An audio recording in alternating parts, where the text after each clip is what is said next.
Books नैतिक शिक्षा पंडित जी और नाविक बुक्स।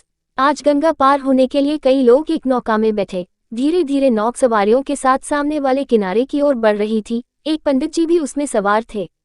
पंडित जी ने नाविक से पूछा, क्या तुमने भूगोल पढ़ी है? भोला भाला नाविक बोला, भूगोल क्या है इसका मुझे कुछ पता नहीं।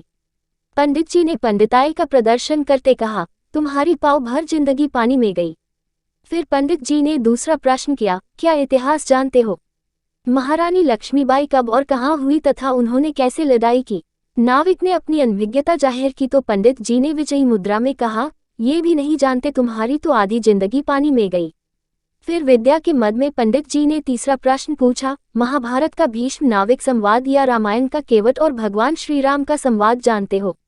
अनपढ़ नाविक क्या कहे, उसने इशारे में ना कहा। तब पंडित जी मुस्कुराते हुए बोले, तुम्हारी तो पौनी जिंदगी पानी में गई। तभी अचानक गंगा में प्रवाह तीव्र होने लगा।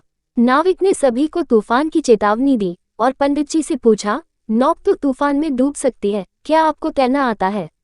पंडित जी घबराहट में बोले, मुझे तो तैरना वैरना नहीं आता है। नाविक ने स्थिति भांपते हुए कहा, तब तो समझो आपकी पूरी जिंदगी पानी में गई।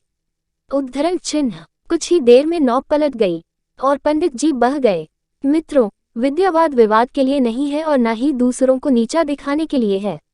लेकिन कभी कभी ज्ञान के अभिमान में कुछ लोग इस बात को भूल जाते हैं और दूसरों का अपमान कर बैठते हैं। याद रखिए, शास्त्रों का ज्ञान समस्याओं के समाधान में प्रयोग होना चाहिए, शस्त्र बनाकर हिंसा करने के लिए नहीं।